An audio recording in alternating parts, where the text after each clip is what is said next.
France 24 et La Première présente. Bonjour à toutes et à tous, bienvenue dans l'Hebdo Outre-mer, votre magazine consacré à l'actualité et la découverte de ces territoires.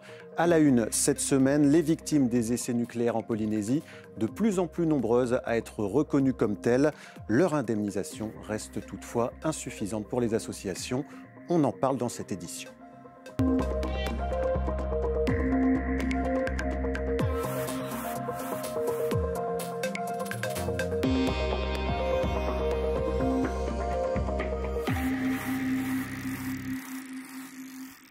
Mais avant cela, la dengue refait surface aux Antilles. En Martinique, 160 cas recensés ces 2 dernières semaines. Alors, des agents de prévention vont à la rencontre des habitants pour rappeler les bons gestes à adopter. Irène Emonide, William Zebina. Difficile de franchir les barrières des villas de ce quartier des Trois-Îlets. L'Ansalane. Les résidents sont peu nombreux durant la journée.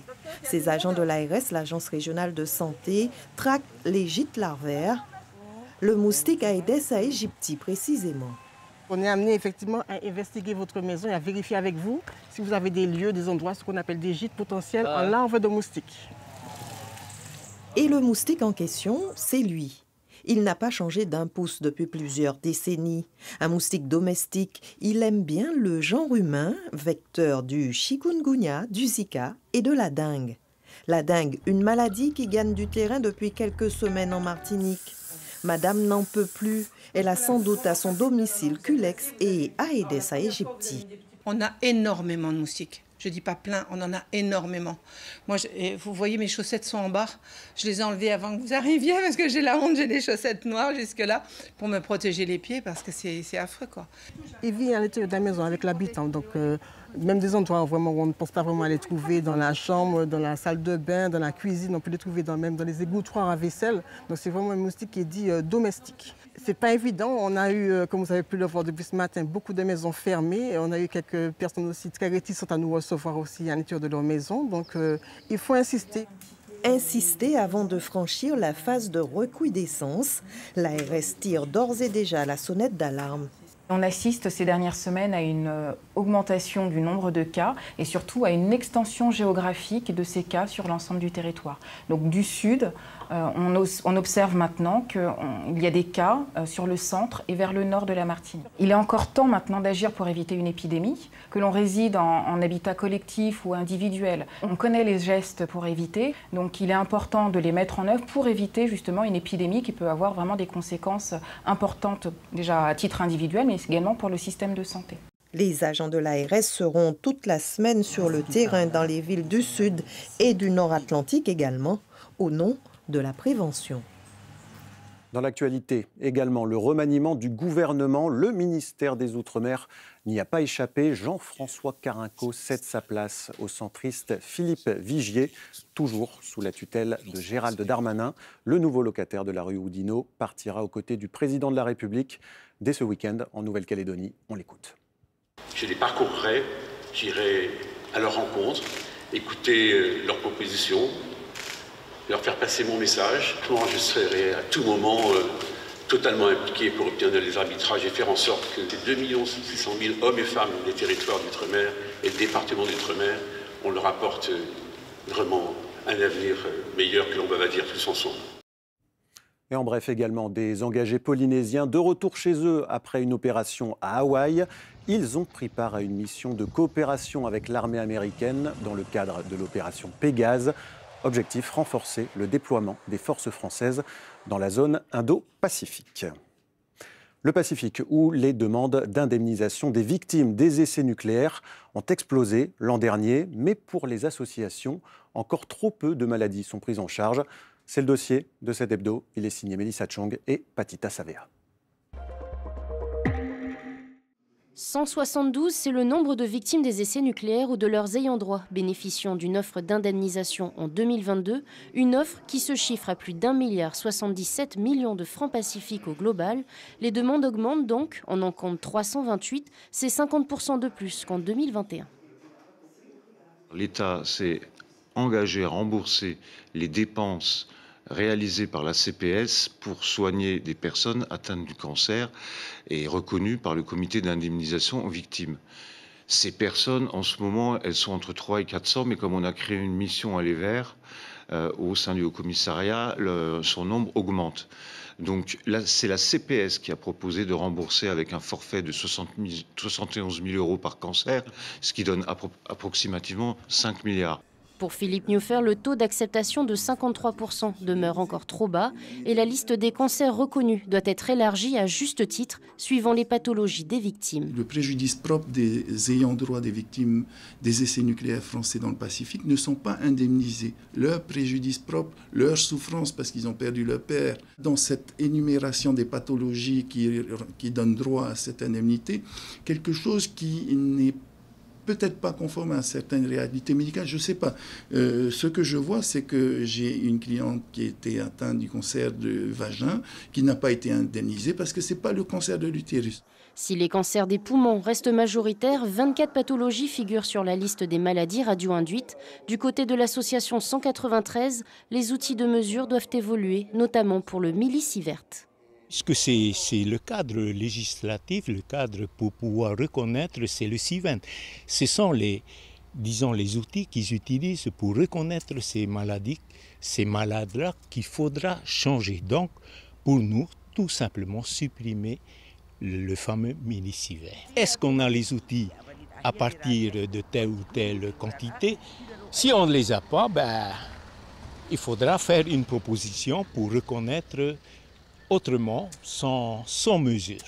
Concernant les femmes, peu représentées dans l'armée à l'époque, elles sont aujourd'hui moins nombreuses à déposer des dossiers de demande d'indemnisation.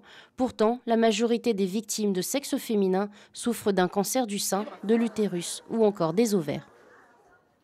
Aux Antilles, de l'eau potable pour les Guadeloupéens, une première unité de production privée a été installée.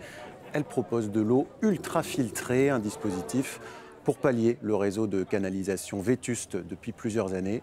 Proposée dans des contenants végétaux réutilisables, elle est aussi une réponse écologique à l'utilisation du plastique.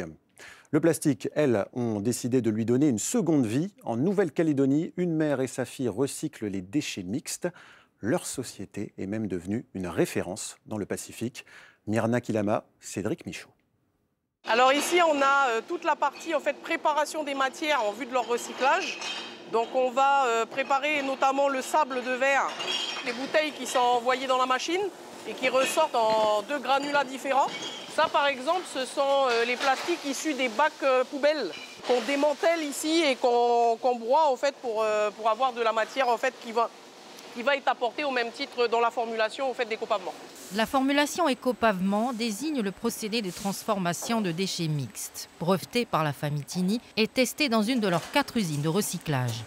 Donc là, on va juste tamiser, séparer la fine du sable. Donc enlever les gros morceaux de verre qu'on peut avoir là. Tout ça, ça sera mélangé avec différentes catégories de plastique. Donc là, vous avez du bouchon de bouteille. Donc ça va rentrer dans le mixeur que vous avez juste là. Ça va se mélanger, donc en fonction des couleurs qu'on veut en sortir, et ben on va y mettre soit du pigment, soit le plastique va être trié en amont. Ça va tomber dans le convoyeur qui va nourrir l'extrudeuse.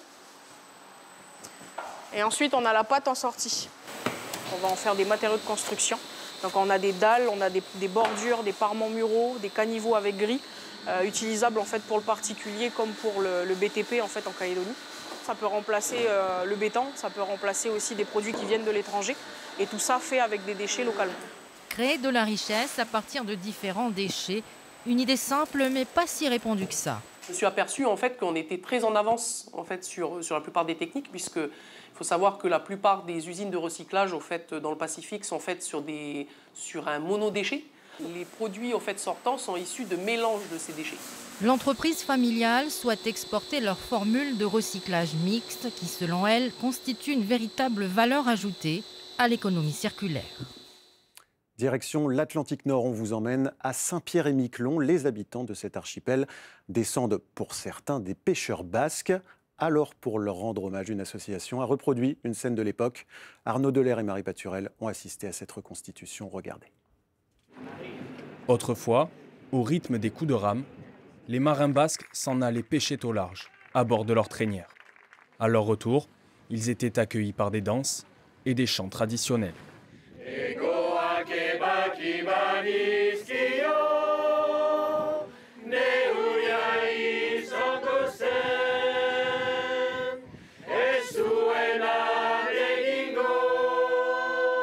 En hommage à leurs ancêtres, les 3 associations basques de Lille ont souhaité reproduire ce spectacle. On travaille un petit peu toute l'année pour les chants, les danses, etc. Et puis on avait envie de faire quelques petites prestations comme ça en dehors de la semaine basque pour se retrouver. On va se retrouver tous ensemble après pour un moment un petit peu convivial. Et puis le patrimoine, il faut qu'il soit vivant, donc tout au long de l'été, c'est plus sympa. Ce moment de communion et de partage a rassemblé plusieurs dizaines de curieux à la Pointe-au-Canon. Il y avait beaucoup de monde, c'était bien sympathique. Les gens ont répondu à notre appel, c'était bien. Dans le public, des locaux, mais aussi des touristes venus apprécier ou découvrir cette tradition.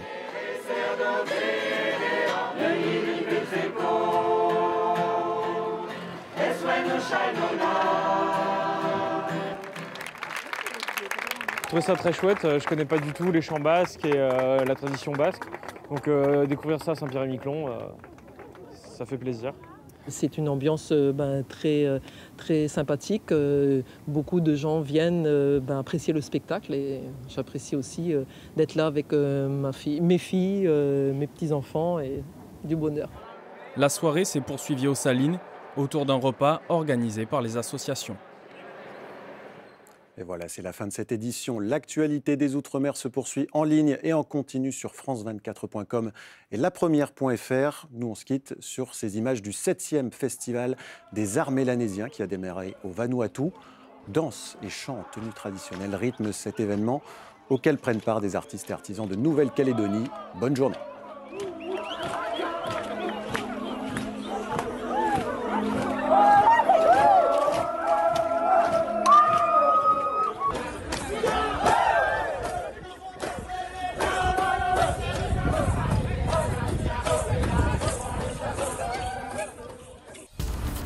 Rejoignez-nous pour notre émission spéciale au soleil de la Guadeloupe. Cette île de 373 000 habitants située tout de même à 6 700 km de la métropole. Elle figure parmi les régions ultra-périphériques qui reçoivent beaucoup d'aide et de soutien de l'Union européenne en raison de leur isolement, de leur insularité, mais aussi de taux de chômage record et de pauvreté endémique.